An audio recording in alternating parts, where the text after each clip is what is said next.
Yes bakunzi ba Eagles TV reka tubaramutse ku indi ncuro murazi ko nitwicara twamaturi ku kivi misi yose kumbure dutemberera abacanke bariya na cane cane mu bafise ingabira no kumbure zibeshijeho imiryango yabo canke bonyene bashobora gutuma barangura umugambi uwucankuriya kugira ngo bashike ku ntego yabo. Iyi ni Eagles TV rero televiziyo muzi ko twamaturi update tubashikira hirya no hino kugira ngo tugende turazamura impano zitandukanye nkuko nyene cubahiro yabivuze ati ilifo yuko kumbure turaba tukihangira imirimo kumbure umufuko wose ukaja mw'inoti canke amafaranga noneho n'umunwa ukaronka icyo ufungura. Reka rero noneho ngusabe wewe utaraja kuri Eagles TV ngo udufyondere handitse sabone canke subscribe ko bikora vyihuse. Ndanakwibutse ko wosimbira kuri Eagles series babandanya kumbure badukorera series zimeze neza cyane aho no kubwira ko Korineza series igeze kuri episode ya 4. Mes amis ndababwire ko ari episode zimeze neza cyane kandi zinigisha mu buzima bwa misi yose.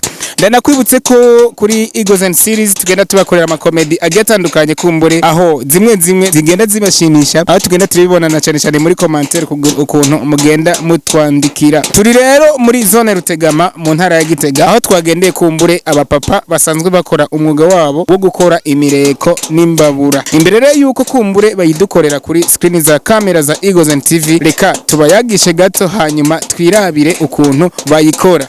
Musanzwe mukora imireko n'imbabura kumbure mu gisagara ca Gitega. Nyamukuru neza na neza umwuga wanyu wo gukora imireko n'imbabura mwawutanguye ryari? Umwuga wanje ndawumaze nk'imyaka 20. Nta kandi kazi nkora. Ndakora imbabura ziga z'ubwoko bwa bwose. Nkazinga imireko nkayitera ku mazu. Kandi umwuga uramfashije cyane. Ko abana bose ko bariga nta ngorane baravugwa na mahoro kweri uyu mwuga urimo ubuzima. Yego turetse ivyiza kumbure mumaze gukura mwaka kazi ka mwumwuga wanyu gukura imbabura n'imireko kumbure ikindi kibazo mumaze guhura naco muri aka kazi kanyu ni nk'ica hari ibihe ushaka guhura n'ikibazo kihonda canke batirika gukomeretsa urabona yene iminwe imeze bizi nko vuze ndavuye nyene kuri ibi vyuma ariko nta kundi kubera ariko kazi k'umuntu agumizako. We ku munsi ushobora kwihonda kangahe? Ni gake nk'isanganya kwihonda.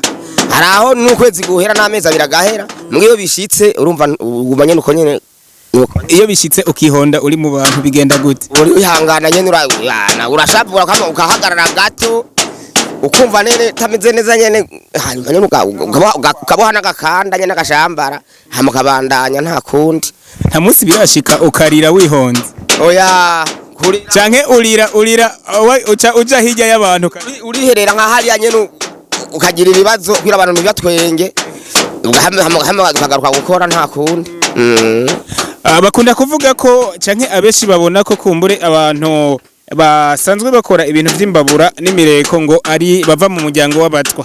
Wowe bijya ubivuga kwiga? Oya barabesha sa muryango w'abatwa n'abantu bari bo bose bivanye n'umuntu uko vyisizemo ukavyiga. Uvyize naho utabura umutwa urabikora cyane. Yego ariko hari n'abatwa babikora bariho. Uwo ubimaze mu kiringo kingana gute kumbu? Imyaka 20.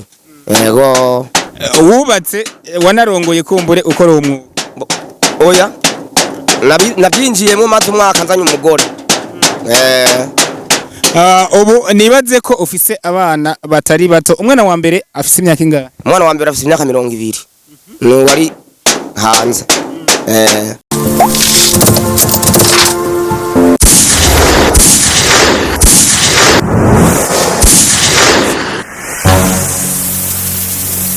Eagles TV.